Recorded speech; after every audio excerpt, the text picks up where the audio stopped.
Girls' nights matter more than marriage. Paper means nothing. She said it with a smirk, standing barefoot in the kitchen, sipping some pink cocktail she'd shaken up like she was in a reality show. No eye contact, just tossed it over her shoulder like a cigarette butt. Her Bluetooth earbuds were still in from her last meeting, but her voice was just loud enough to make sure I heard every syllable. I didn't respond. Not verbally. Instead, I stood there at the sink, hands still wet from rinsing off the cutting board, and watched her open the fridge like she hadn't just detonated something inside our home. You know how you can feel a wall crack before it collapses? That hairline fracture down your spine when something shifts permanently? That's what it was. Not an explosion, not even a fight. Just the end, dressed in yoga pants and lip gloss, grabbing hummus. Then she laughed into her phone and added, "He's still sulking about the Bahamas thing." Whatever. I told him I'm not asking permission to live my life. Bahamas thing. That would be the girls' trip she swore was a work retreat. She even brought back a branded pen to prove it. Cute touch. Still had sand in her purse. She disappeared down the hall after that. Door slammed. Music started. Something electronic with auto-tuned voices. I stood there drying my hands, then walked to the garage like I was just checking the fuse box. My suitcase was already halfway packed. Had been for months. Not for running. Just preparation. Like a fire extinguisher. Just in case. That night, while she was out with her tribe of overpriced wine and divorce jokes, I went quiet. Not brooding quiet. Not door slamming, bottle clinking, sleeping on the couch quiet. No. The kind of quiet that has nothing left to say and a list already printed out. I folded my button-downs with military precision, each sock pair like a statement. Belt coiled. Watch box secured. I took the good razor. Left the old one. While I worked, I thought about the years. The thousands of small decisions that got us here. The way she slowly stopped looking me in the eyes unless she needed something. The way her compliments disappeared like socks in a dryer. How she never said thank you anymore unless someone else was listening. Somewhere around shirt number 7, it hit me. This wasn't about an affair. Affairs have guilt, shame, secrets. This was worse. It was indifference. Cold, flat, performative indifference. A hollow woman pretending she still had a role in this marriage while writing auditions for her next one. And the sad part? She thought she was clever, untouchable, like she had mastered this game of being just cruel enough to make me miserable, but not cruel enough for me to leave. But here's the thing. Everyone has a line. That sentence she tossed like a joke. Paper means nothing. That was it. Marriage isn't about paper. It's about someone not laughing while setting your house on fire. And speaking of setting fires, if you're still reading and feel this twist in your chest, this slow burn behind your ribs, do me a favor, hit subscribe. More than 97% of people just listen without following, but it means everything to the small team that helps bring these stories to life, keeps us going, keeps the lights on. Now, back to the house I used to live in.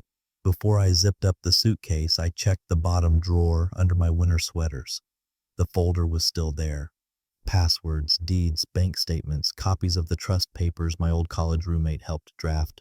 He's a quiet guy, a state attorney in Maine now. Reached out last year after hearing Lisa flirt with his younger brother at our anniversary dinner. He didn't say much. Just mailed me documents and wrote, "You might need this. Someday." Smart man, I left my wedding ring on the nightstand. Not as a symbol, just logistics. Didn't want to feel it cutting into my skin when I closed the suitcase. By midnight, I had everything packed. The dog sat by the door, head tilted. Even he seemed to know something had shifted. She wouldn't be back until 2 a.m. That was her pattern. First drinks, then dance floor, then late night pancakes, then pretending to sneak in quiet while I slept. Let her sneak into silence. Let her wake to absence. And let's see what she thinks paper is worth when none of it has her name on it anymore. We had been married 19 years when the distance stopped feeling temporary and started feeling like policy. 3 years before the kitchen comment, the drift began with a single Thursday night. "Just dinner with Kelly and the girls," she said, reapplying her lipstick in the hallway mirror. You know, networking. As if she was a Fortune 500 CEO and not a real estate agent who hadn't sold a listing in 8 months. But I didn't argue, just nodded and said something neutral like drive safe. That was my role back then. provider, handyman, emotional punching bag, and designated audience for her excuses. At first, she came back smelling like cheap wine and lemon-scented lotion. Then it was perfume I didn't recognize. Then cigarette smoke, even though none of her friends smoked. Then came the time she didn't come back at all. Not until sunrise, eyes bloodshot, heels in her hand, claiming she fell asleep on a friend's couch. She never named the friend. That year, I replaced shingles on the roof with my own hands while she laughed about roofing guys on speakerphone in the kitchen. I drove her to a spa retreat when her car suddenly needed brakes, only to find out later she had taken it to a cabin 2 counties over with the girls. What she didn't realize was that I stopped asking not because I trusted her, but because I was watching, listening, calculating. The sudden $800 cash withdrawal on a Wednesday? Had to pay the hair girl under the table, you know how it is. Funny, since she hadn't had her hair done in weeks. And her stylist uses Square, the emergency credit card charge at a place called King's Club Lounge. Car service, they bill under weird names. Right, blacked out stretch limo service with bottle service at midnight on a Tuesday. It was always the same cycle. I'd raise a brow, she'd feign offense, then flip it. You're being controlling, or don't you trust me? My favorite, why are you always watching what I spend? While she wore $140 yoga pants labeled manifestation wear. But here's the part she never understood. I didn't blow up. I didn't scream. I didn't demand passwords or track her location. That's what she expected. That's what she wanted. A reason to paint me as the monster. A fight to justify whatever came next. I gave her nothing. Instead, I got meticulous. I pulled our monthly statements, printed them, labeled them, noted the pattern. Hotel bars, out-of-town charges, sudden Venmo transfers to names I didn't recognize. Kev and AJ, Lulu. Maybe she thought if the name sounded harmless, I wouldn't care. She underestimated me. One night, about a year before the kitchen moment, I stayed up while she was out again, connecting with future clients. I waited until I saw the Uber receipt pop into the shared email. She forgot I still had access. 1:44 a.m. Drop off at Hayes Street. Not our house, not anywhere near it. I got up, walked to the hallway closet, opened the safe. The will, the titles, the trust paperwork from Chris, my college roommate, still untouched. I started pulling documents, old tax returns, our original mortgage agreement, the unused power of attorney draft she made me sign before her girls' trip to Cancun. I scanned everything into a private drive, backed up to a flash drive. I slid into a hollowed-out power bank. And then I paused. I looked at our wedding photo hanging crooked in the upstairs hallway. I'd stopped straightening it a long time ago. Like everything else in the house, it had become a prop, a relic. That same week, I called my friend Alan, who works at a private insurance firm. I asked about asset shielding. I used words like hypothetical divorce risk. He didn't push, just sent a quiet reply. Let me know when you want to move. We can build a firewall she'll never see coming. The next month, I opened an account in a different state under a new LLC. I named it something poetic, something she'd never guess. September Accord, that was the month I married her. And the word she broke every time she lied. I didn't hate her then, not yet. I pitied her because she thought I was passive. She thought silence meant surrender. She called it freedom, said we both needed space to breathe, that our marriage had grown too routine, that it was healthy to be independent. But freedom, real freedom, doesn't need cover stories and burner cards. She thought I was still playing husband, but I had already moved to a new role. Archivist, witness, strategist. And every lie she thought I missed, I labeled, I time-stamped, I prepared. Because what she called a girls' night, I started calling Exhibit A. Lisa woke up to the vibration of her phone and a taste in her mouth like cotton and regret. She blinked, confused for a second by the high ceiling, the soft sheets, the silent room. Not home. Hotel. Right, girls' night. Except it wasn't girls' night. 2 of them bailed last minute. One didn't answer her texts. Only Megan showed up. And she vanished by midnight, claiming her kid had a fever. Lisa stayed. Alone. At the rooftop bar, then the dance floor. Then, somewhere around 2 a.m., she convinced a younger man to flirt with her just long enough to validate the dress she wore. Nothing happened technically. Just drinks, some hands too high on her waist. Her wedding ring slipped into a purse pocket. Now she rolled over and checked her banking app. Well, tried to. Face ID failed. Then the passcode. Denied. Strange. She shrugged, tossed her hair back, and ordered room service. Avocado toast and espresso. Charge to the room, she told the waiter like a queen on her throne. 15 minutes later, her phone buzzed. A message from the front desk. There's been an issue with the card on file. Please stop by. She tried not to roll her eyes as she sat up, slipped into her heels, checked her makeup in the mirror, lipstick smeared, mascara blurred, but nothing a confident smile couldn't fix. The man behind the counter was young, polite, too embarrassed to say much when she handed him her visa. Declined. She laughed. Oh, sorry, must be the fraud alerts again. Let me try another. Declined. One more. Her emergency backup card. Also declined. The clerk offered her a fake smile and a quiet solution. Your friend covered the balance. You're good to go. Which friend? She asked. He just shrugged. She stepped outside into the sharp morning air, more annoyed than concerned. Clicked open the Uber app. Payment method invalid. She switched to the next card. Declined. Her phone buzzed again. An automated email from the joint account. Notice of authorized transfer, 47,200. Her stomach dipped. Another email. Access credentials updated. Primary holder removed, L. Adams. Lisa blinked at the screen like it had insulted her personally. Inside an anonymous rental car hundreds of miles away, Michael sipped coffee from a gas station lid and watched the map refresh. His location ping moved steadily across the state line. He had left at 4 a.m., not because he needed to flee, but because that's when the transfer window opened. His lawyer, David, soft-spoken and terrifying in a courtroom, had laid it out months ago. If you want to do this right, no yelling, no notes. You just act quietly, legally. Once it's done, she can't undo it. Just make sure the paperwork's filed before she even realizes anything's off. So Michael did just that. While she was out laughing into club noise he was moving, he logged into the shared financial dashboard. Old logins she never updated. The checking accounts were bled dry into the newly established trust. The savings, split, divided, closed. Credit cards, he removed her as an authorized user one by one. The house, he'd been making quiet payments to a holding company, his company. Property titles had already shifted, notarized 2 months ago. She never noticed. He disabled the Dropbox folder they used for shared documents, deleted the backup codes to her tax software, wiped access to the shared Google Drive. She wouldn't even realize what was gone until tax season. He left her the car. Generous, really. It was leased in her name anyway, and the next payment was due in 5 days. Meanwhile, Lisa stood on a cracked sidewalk, makeup now smeared with actual sweat, punching numbers into her phone, trying to reach someone, anyone, who might tell her what was going on. But the worst part wasn't that the money was gone. It was the realization creeping in, slow, choking, humiliating, that she wasn't in control. That the passive husband who always fixed the faucet and paid the bills and didn't complain when she bought another business retreat package had actually been watching, tracking, recording, and finally, acting. She always assumed his silence meant weakness. She was wrong. Michael's silence had simply been math, patience, alignment of variables.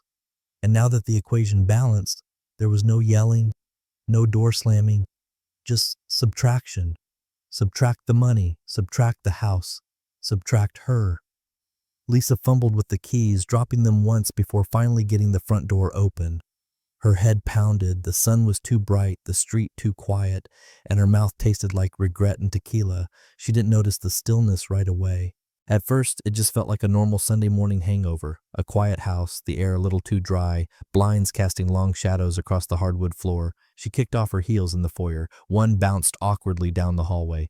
Michael, she called, half-heartedly. No response. She didn't expect one. He always got moody after she went out, probably sulking somewhere in the backyard or tinkering with that stupid lawnmower again.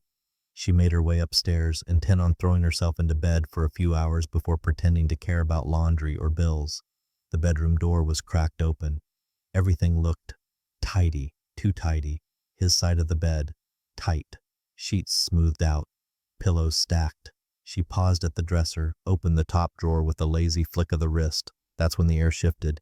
Inside was a single sheet of thick white paper, folded neatly, centered, no envelope, no mess, just precision. She picked it up slowly, opened it. The handwriting was unmistakably his.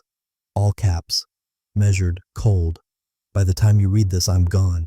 Ask your friends to cover your bills now. No signature. For a second, Lisa didn't move. Her brain stuttered, stalled, tried to catch up. Gone? As in gone? Out for coffee? On a walk? Or something else? She checked her phone. No text. She scrolled. Still nothing. Finally, she tapped his contact. The call didn't even ring. This number is no longer in service. Her stomach flipped. She tried again. Same result. She opened their shared photo album where they used to drop pictures of vacations and family dinners. Access denied. She dropped the phone on the bed and bolted downstairs. Her breath was sharp, uneven. The garage. He was probably just in the garage. She flung the door open. It was empty. No tools. No bikes. No pegboard clutter. Just square outlines on the wall where things used to hang and a coiled extension cord on the floor like a forgotten tale. The truck was gone too. Lisa turned in a slow circle, her hand gripping the door frame like it might hold her up. She walked to the laundry room. The hamper, empty. His jackets were missing from the coat rack. Even the extra toothbrush in the downstairs bathroom was gone. She rushed back upstairs, started yanking open drawers. His underwear? Gone. Shaving kit? Gone. Laptop? Gone. Then she opened the walk-in closet. The hangers were swinging. Half of the closet, his half, was barren. Only a single empty suit bag remained, left on the floor like an afterthought. And it was only now, in the middle of this domestic crime scene, that she realized he hadn't just left. He had vanished. Not in rage, not in heartbreak, in strategy. Lisa sat on the edge of the bed, still holding the note in one hand, and her phone in the other. Her thumb hovered over Megan's name, then Kelly's, then her sister. She texted, "Have you seen Michael?" Nothing. She sent another. "Something weird is happening." Still nothing. Then she wrote, "He's trying to control me again. Cut me off financially. This is abuse." Sent. The read receipt appeared instantly, but no reply. She leaned back against the headboard, nausea rising. This wasn't how it was supposed to go.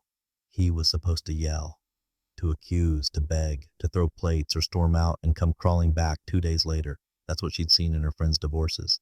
Screaming, court threats, messy tears. Not this. This was cold. This was absolute. And worst of all, it was quiet. Her thumb hovered again over his contact name. She tapped it one more time. This number is no longer in service. The note slipped from her hand and fluttered to the floor. Lisa stared at the ceiling fan spinning slowly overhead. And for the first time in years, she felt it. Not anger, not annoyance, not superiority, panic. The silence from her friends started like a glitch. First, one unread message, then two. Then the group chat, Queen Coven, went dry for 12 hours. No memes, no wine o'clock gifs. Not even the usual passive-aggressive heart emojis after someone's humble brag. Lisa stared at her screen, thumb twitching. She sent another message, "Is anyone free to talk?" Nothing. She opened Instagram out of habit, half expecting someone to post a cryptic quote about loyalty or choosing yourself. Instead, her stomach turned as she spotted a post, tagged publicly, from someone she hadn't seen in years. Michael's cousin, Jenny. The photo was grainy but damning. A bar scene, neon lights in the background. Lisa, leaning over a cocktail glass, lips locked with a man in a leather jacket. Not Michael. The caption? "Didn't know he had cameras at home. Guess some secrets don't stay secrets." Lisa's heart thudded against her ribs. The date on the post? 2 weeks ago. The same night she told Michael she had a headache and went out just for a drink to decompress. Her fingers trembled as she scrolled through the comments. Jenny hadn't tagged Lisa directly, but she didn't have to. Mutual friends had already liked the post. A few had commented with popcorn emojis. One wrote, "Wow, so this is what networking looks like." She tried to call Kelly, straight to voicemail. She tried Megan, rings twice, then voicemail. She texted, "I need to explain. It's not what it looks like." No reply. By late afternoon, Lisa's phone felt radioactive. Her own group chat was now a ghost town. The same women who cheered her on for living her truth were suddenly allergic to her presence. The digital applause had stopped mid-clap. She called Rachel, her ride or die from yoga class. Rachel picked up but didn't say hello. Hey, it's me, Lisa said quickly, trying to sound light. So, I saw that post from Jenny. It's being taken out of context. A pause. Lisa, Rachel said slowly, you were kissing him. On camera. And that's not even the problem. Lisa blinked. Then what is? The problem is, you dragged us all into your mess. Rachel snapped. You had us covering for you. Lying to Michael. Saying you were with us when you weren't, you made us complicit. Complicit? Lisa laughed, but it cracked. Come on, Rach. It's not like any of us are saints. Remember your Palm Springs trip? I didn't get caught, Rachel said coldly, and I didn't blow up a man's life who paid for my lifestyle. Click. Call ended. Lisa dropped the phone like it stung. For a moment, she just sat there, her reflection staring back at her from the black TV screen across the room.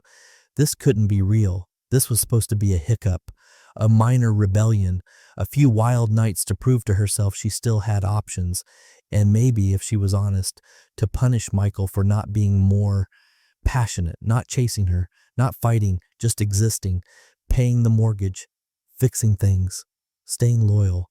But now her name was being whispered in group chats she wasn't part of. She opened Facebook. She'd been untagged from 2 posts. One event invite had vanished. Her own sister hadn't liked her last update. And then came the worst part. Notification. You were removed from Queen Coven. No explanation. Just gone. Lisa's hands shook as she texted Megan directly. What's happening? Why is everyone turning on me? Seen. No reply. She stood, walked to the kitchen for water, trying to breathe. Her throat was dry. Everything tasted like metal. This wasn't guilt. Lisa didn't do guilt. This was exile.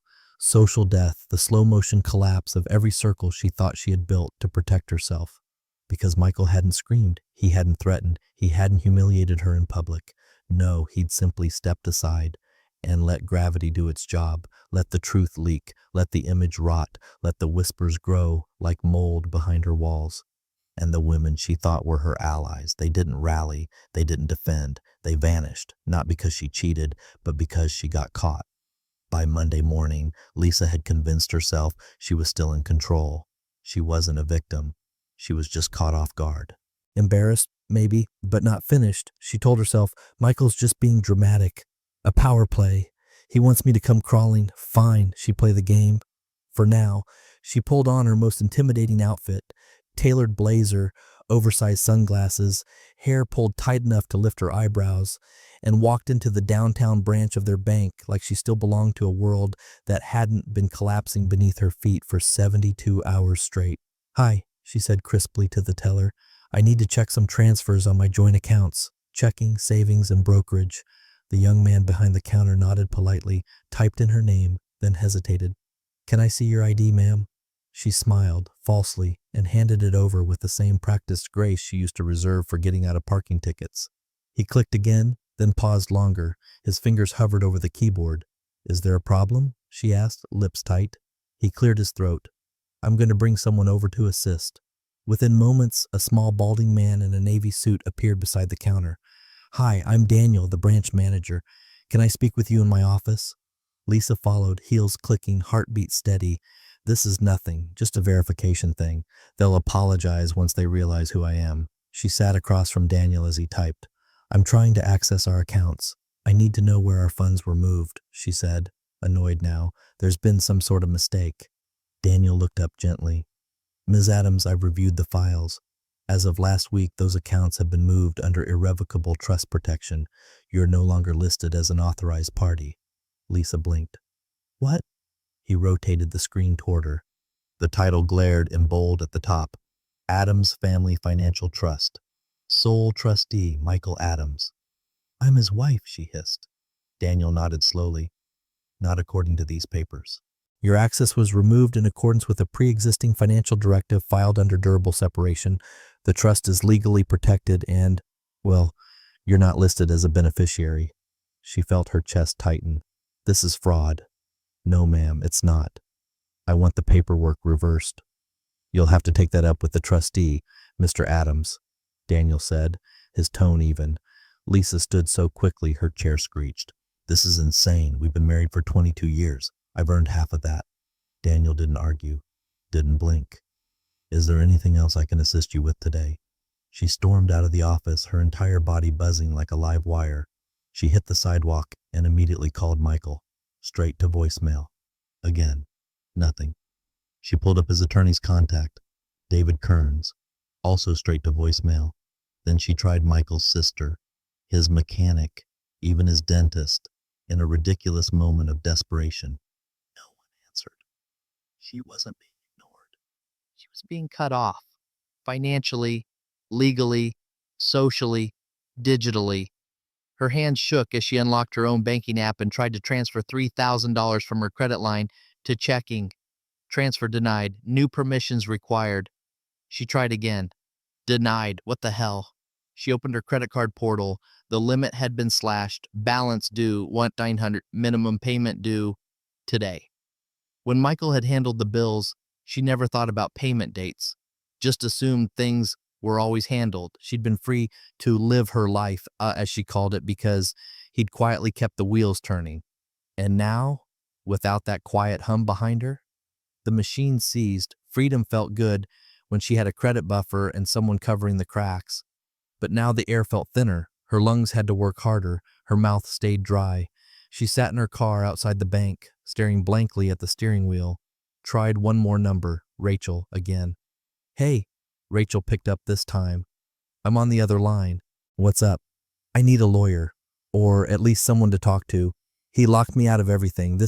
It's abuse. You know that, right? Rachel hesitated. Lisa, she said finally, I don't think you should call me anymore. Click.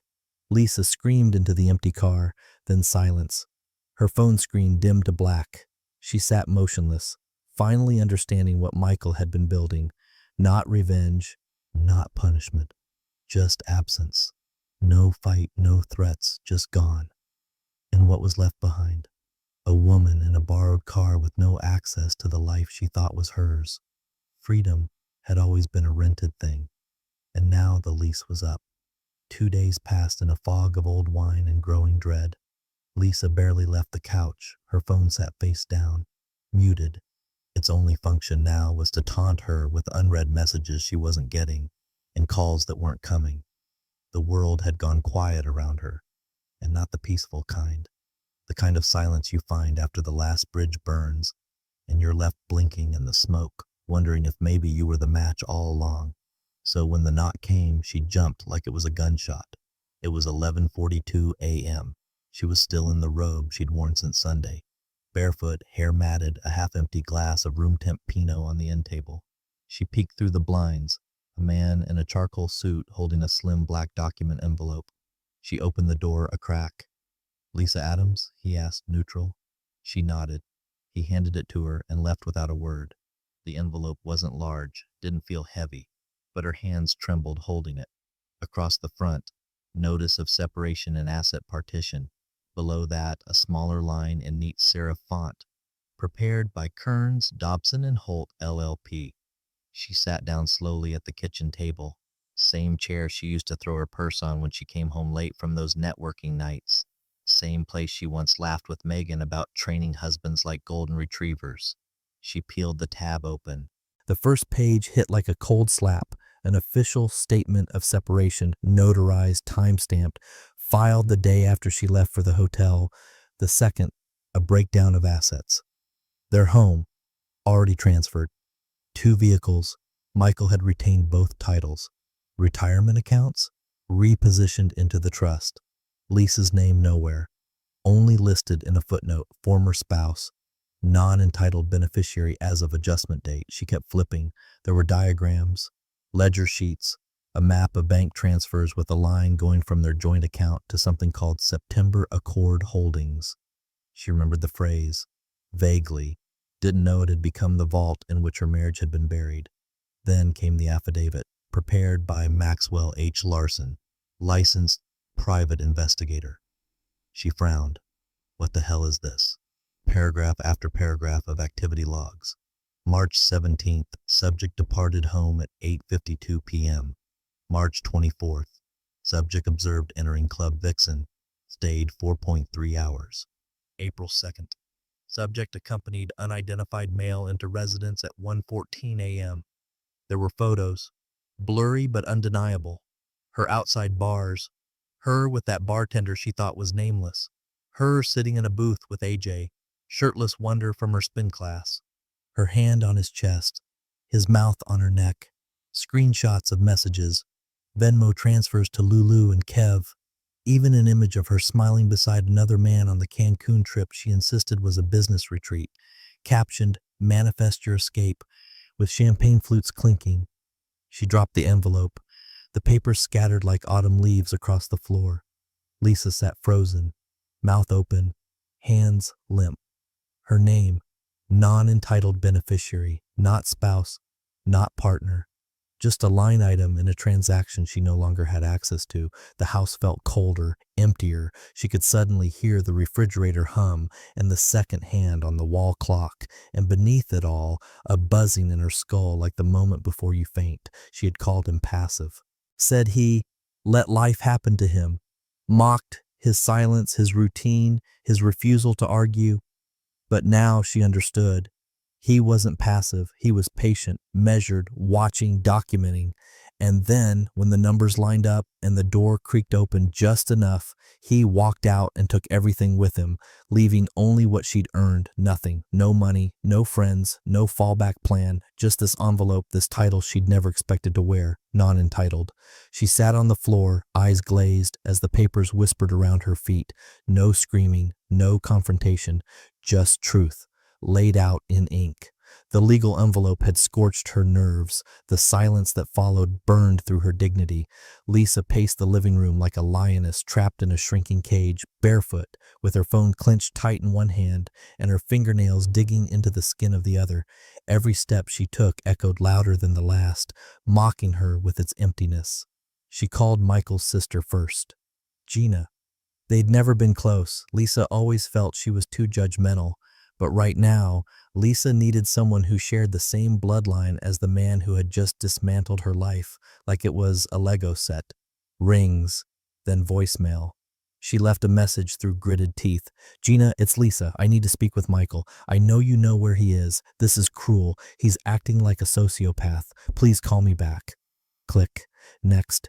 Derek, Michael's best friend since college. Lisa had always dismissed him as boring, but he was loyal. Always defended Michael when they argued. Straight to voicemail. She didn't leave one. Then, in a moment of half-blind impulse, she dialed David Kearns, Michael's attorney. It rang once, then, "This number does not accept calls from this contact." Her stomach dropped. He'd blocked her. The lawyer had blocked her. The next hour was an embarrassing mess of desperation. She texted people she hadn't spoken to in months. "Please tell Michael to call me. This has gone too far. I need help understanding what's going on. You know me. I'm not the villain here." No replies. She sent voice notes, then unsent them. Tried calling again, nothing. It wasn't just that no one was helping her. It was that no one was even bothering to watch anymore. Even her support circle, the women who used to like every post, who cheered her on during her faux self-love rants, who once toasted her freedom, had vanished. So she opened Facebook, still logged in on her laptop. The cursor blinked in the "What's on your mind" box like a dare. Lisa typed, then deleted, typed again. Finally, she wrote, "Men like him ruin women. Years of loyalty, years of being there. Then one day, poof, gone, with everything. This isn't justice, it's cruelty." She stared at it, debated posting, then clicked share. Almost immediately, the post got one like, just one. She refreshed. Still just one. It was from David Kearns, Michael's lawyer. Her mouth went dry. She stared at his name below the post, his cold corporate profile photo with that unreadable expression. That single like said more than 1,000 comments could have. "We saw you. We expected this. And no one's coming." She waited another 15 minutes. Refreshed. Again and again. Still one like. No comments. She edited the post, deleted the part about ruin. Refreshed again. Still nothing. Lisa stood up, hands shaking, pacing again. Her chest ached. Not from grief, not from betrayal. but from humiliation. This was her last weapon. Attention, outrage, sympathy, the carefully curated performance of being the wronged woman. But the audience had left. Michael hadn't just walked away, he'd done something much more brutal. He had taken everyone with him. And now, with each unanswered call, each empty inbox, each echoing silence, she realized the truth. Every bridge she'd burned wasn't behind him. It was behind her. He hadn't slammed the door. He had just removed her name from the keyring. Lisa didn't want to hire a lawyer. She told herself it made her look weak, like she was admitting defeat. But after the envelope, the bank freeze, the whispers, and the humiliating silence of her own social media post echoing in the void, she realized she had no choice. She sat across from her attorney, a young woman named Callie, whose lipstick stayed perfect even as Lisa unraveled in the leather chair across from her desk. "We're not asking for alimony," Lisa said, arms crossed, voice tight. "Just some assistance with the mortgage. I'm not trying to gut him."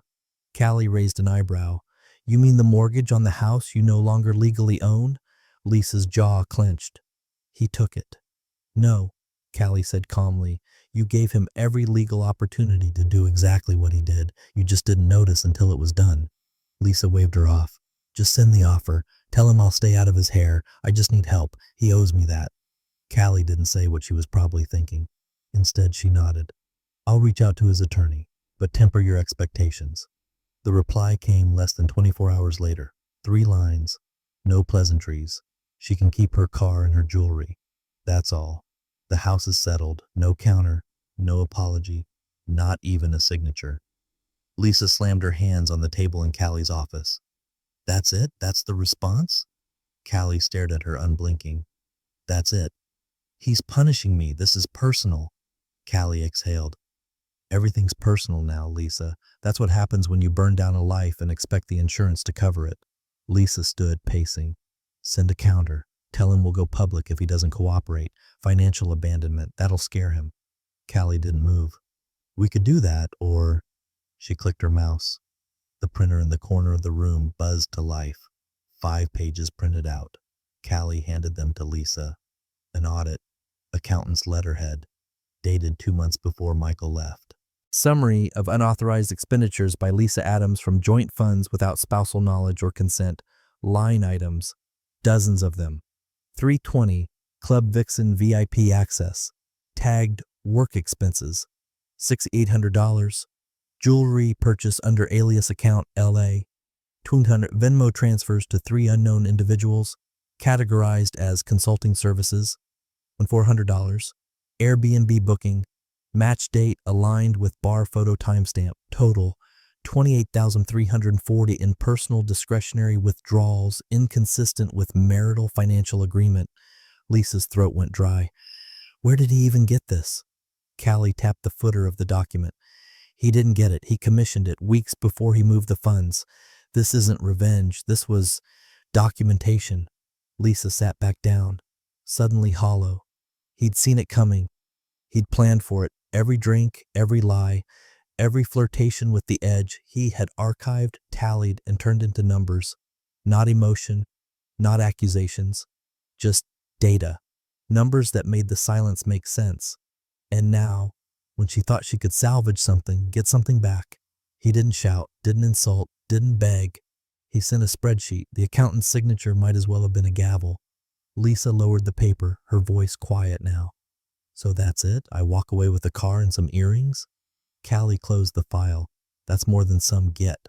Lisa didn't cry, not then, but something inside her stopped resisting, not because she agreed, because she understood. The game had ended where it began, with silence and control. She thought she was playing poker with a passive man who wouldn't notice her bluff. She was wrong. She'd been playing chess, and by the time she realized it, her king was gone, off the board, and all she had left were pawns, scattered and useless. The pan hissed softly as Michael flipped the eggs. Outside the window, mist curled around the treetops like steam rising from a world too quiet for drama. A hawk drifted across the sky, its wings spread with the kind of certainty that doesn't ask for permission. He moved slowly, deliberately, no rush. The coffee had already steeped in the French press. The bread, still warm from the oven, sat on a cutting board beside a plate of sliced apples. For the first time in decades, breakfast was made for one, and it felt full. The cabin had no internet, barely a signal. That was the point. Cell service flickered at best, which made the sudden buzz of his phone on the windowsill feel like a breach in the stillness. He wiped his hands on a towel before checking it. Lisa. He hadn't blocked her, not because he expected her to change, but because he wanted to know the exact moment she realized she wouldn't. The message was short. You win. I can't afford rent. I miss you. No apology, no ownership, just an admission of defeat dressed up like vulnerability. Lisa was always good at twisting need into sentiment, like it might guilt him into rewinding the tape. He stared at the message for a long moment, then typed, I didn't win, I just stopped playing. He read it twice, nodded once, hit send, then scrolled to her contact. Delete contact? He pressed it. Just like that, her name disappeared, like wiping dust from glass. Michael returned to his eggs, poured his coffee, sat on the front porch and let the heat of the mug settle into his palms. A distant bird called through the pines. Somewhere water flowed over rocks. He couldn't hear sirens, or arguments, or the sound of wine glasses clinking while she laughed too loudly at some stranger's joke. The silence was complete, not the brittle eggshell silence they'd lived in for years. This was different. This was the silence of completion, not revenge, not gloating. Just done. She thought she'd broken him, that he'd wait in limbo, wounded, orbiting the life she torched. But what she never grasped, what none of them ever did, was that a man doesn't have to explode to end something. Sometimes he just walks away so thoroughly that you're left arguing with your own echo, and by the time you realize it, he's already gone.